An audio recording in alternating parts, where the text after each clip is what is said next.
பயன்படுத்தின போதும், அவனுடைய அட்லஸை நான் பயன்படுத்தின போதும் சர்வ நிச்சயமா படுத்த போது தூக்கம் வந்தது. ஒரு மைசூர் பாக்கு வீட்டில் பண்ணிட்டு, அம்மா மைசூர் பாக்கு வேணுமா அப்படின்னு கேட்டால் அம்மா அடுத்த நிமிஷம் சொல்லுவாங்க, போய் உங்கள் அண்ணா தங்க எல்லாரையும் கூட்டிகிட்டு வா. சரி, அண்ணா தங்க எல்லாத்தையும் கூட்டிகிட்டு வரலான்னா அண்ணன் வரும்போது தங்க வர மாட்டா, தங்க வரும்போது அக்கா வர மாட்டாங்க. எல்லாரும் வரதுக்குள்ளே மத்தியான நேரம் சாப்பாட்டு நேரம் வந்துடும். சாப்பாட்டு நேரத்தில் எதுக்காக உட்காந்து சாப்பிடு? சரி, சாப்பிட்டாச்சு. அதுக்கப்புறம் இப்போ தானே சாப்பிட்டேன், அதுக்குள்ளே எதுக்கு ஸ்வீட்டு? போ. எனக்கு காத்துட்ருக்கிறது பழக்கமாக இருந்தது. ஒரு உணவுக்காக காத்துட்ருக்கிறது ரொம்ப சுவாரஸ்யமாக இருந்தது. உங்களுக்கு ஞாபகம் இருக்கா? அப்படி ஒரு பாடல் ஒரு காலத்தில் இருந்தது. தோசை அம்மா தோசை, அம்மா சுட்ட தோசை, அரிசி மாவும் உளுந்து மாவும் கலந்து சுட்ட தோசை. இது நர்சரி ரைம். ஆனால் எங்கள் ஊரில் இருந்த எக்கனாமிக் கண்டிஷன் பற்றின நர்சரி ரைம்.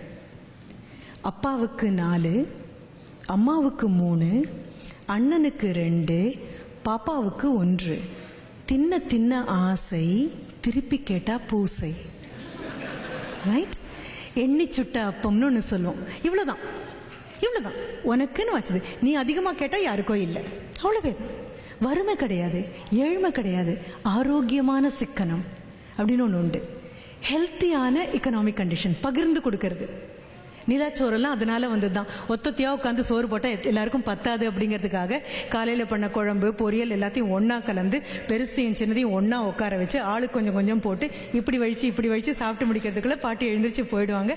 மிச்சதுக்கு தண்ணி குடிச்சிக்கோ அப்படிம்பாங்க. தண்ணி குடிச்சு சரியாயிடும். ஒன்றும் குறைஞ்சி போகலப்பா.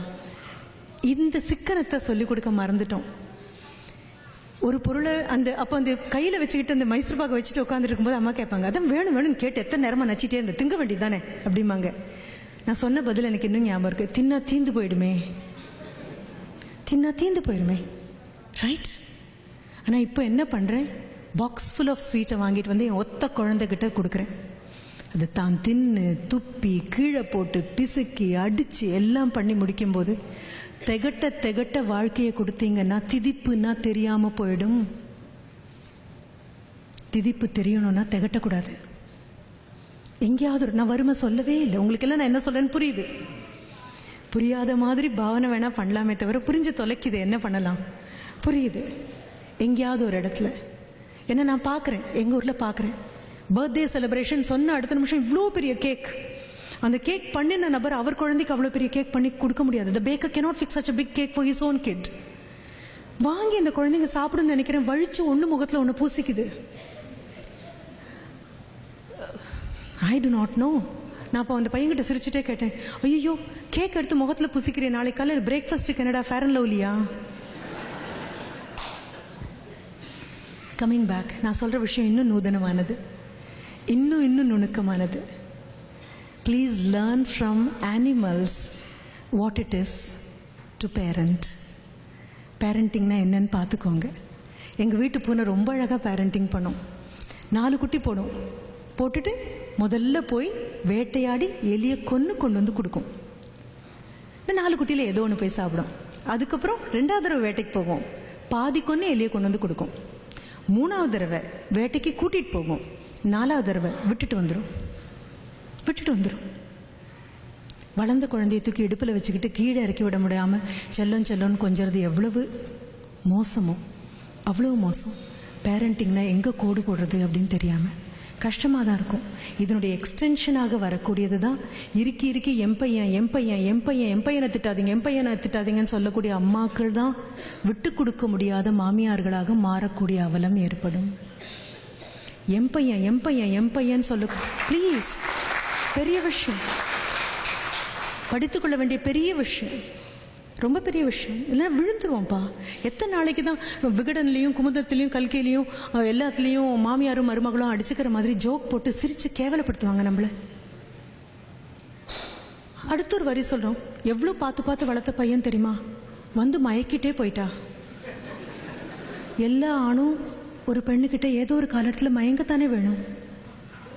அது இயல்பு தானே, அதுதானே வாழ்க்கை, அதுதானே அழகு. அதுக்காகத்தானே இத்தனை நாளும் நம்ம ஆசைப்பட்டு நிற்கிறோம். அப்படித்தானே ஆகணும், அப்படித்தானே விதிக்கப்பட்டிருக்கு, அதுதானே நிமித்தம், அதுதானே சரி. தண்ணியை கூட இறுக்கி பிடிச்சிங்கன்னா ஒரு சொட்டு கூட கையில் நிற்காது. கொஞ்சம் குழிச்சு பிடிங்க, மிச்சம் நிற்கும். இடுப்பை விட்டு என்னைக்கு இறக்கணுமோ அப்போ இறக்கி விடுங்க. அவ்வளவே தான். சொல்லி வளங்க. பையனுக்கு சொல்லி வளங்க. பையனுக்கு சமைக்க சொல்லி கொடுத்து வளங்க. ஸோ தட் எங்கிருந்தோ வரக்கூடிய பெண் நாளைக்கு அழமாட்டா. உங்கள் பையனுக்கு பெண் பார்க்கும்போது அந்த சத்தியம் வாங்கிக்கோங்க, நம்ம வீட்டுக்கு வர குழந்தை கண்ணில் கண்ணீர் வராமல் நீ பார்த்துக்கணும். உங்கள் பையன் கண்ணில் கண்ணீர் வராமல் அவ பார்த்துக்கணுங்கிறது அவங்க அம்மா அவகிட்ட வாங்க வேண்டிய வாக்குறுதி.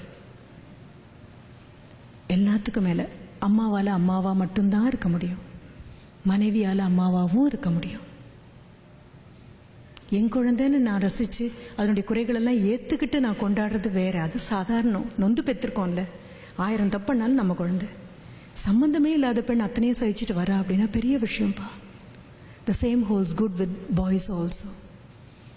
ஆண்கள் பெண்கள் அப்படி வளர்க்குற வரைக்கும் பிரச்சனையே இல்லை. நான் சிரிச்சிட்டே தான் ஸ்டூடெண்ட்ஸ் கிட்ட சொல்வேன், ஆண்கள் ஆண்களாக இருப்பதற்கு பெண்கள் அனுமதிப்பது ஒன்றே தான் காரணம். பெண்கள் அனுமதிக்காவிட்டால் ஆண்கள் என்றோ மனிதர்களாக மாறியிருப்பார்கள். அதே மாதிரி தான் பெண்கள் பெண்களாக இருப்பதற்கு ஆண்கள் அனுமதித்ததே தான் காரணம். ஆண்கள் அனுமதி மறுத்தால் பெண்கள் என்றோ தெய்வங்களாக மாறியிருப்பார்கள். நிறைய தூரம் போகணும், செய்ய வேண்டிய வேலை ஏகப்பட்டது கிடக்கு. அமைதியாக உட்காந்து இத்தனை நேரம் கவனிச்சிங்க. சாப்பிட்ட சாப்பாடு ஜீரணமாயிருக்கும்னு நினைக்கிறேன். பனியும் கொஞ்சம் விலகி இருக்கும், கார்களும் இனிமேல் எடுக்கலாம். கூட்டிகிட்டு வந்ததுக்கு, சொன்னதெல்லாம் பொறுமையாக கேட்டதுக்கு நன்றி, வணக்கம்.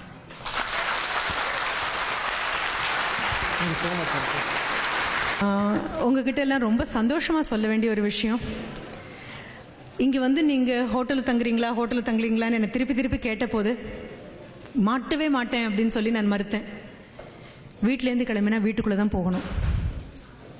எங்கள் வீட்டிலேருந்து கிளம்பி இவர் வீட்டுக்குள்ளே வந்தோம். இந்த ஃபங்க்ஷன் ரொம்ப அழகாக நடக்கணுமே அப்படின்னு சொல்லி பரபரத்து இவர் ஓடும்போதெல்லாம் எனக்கு என் பையன் ஓடின மாதிரி தான் தோணுச்சு. கூடவே நின்று நான் மறுபடியும் சொல்வேன், கொஞ்சம் கூட அமைதியாரு. இப்போ கூட 10 நிமிஷம் முன்னால் சாப்பிட்டியாடா அப்படின்னு கேட்டேன். Right? And I'm very happy. He has got a great family, he has got a great father. Right? அவங்க குடும்பத்தோடலாம் பேசியாச்சு, இவருடைய சகோதரிகளோட பேசியாச்சு, இவங்களுடைய அம்மாவோட பேசியாச்சு. Wonderful wife. ரைட்? நல்ல ஒரு மாமனார், நல்ல ஒரு மாமியார். எல்லாமே வரப்பிரசாதம் தான். ஆண்டவன் இந்த வரம் எல்லாம் கொடுத்துருவான். ஆனால் அந்த வரத்தை தக்க வச்சுக்கிறதுக்கு ஒரு புத்திசாலித்தனம் வேணும்ல. Navjivan has got that brains to retain the blessing. Thank you ever so much.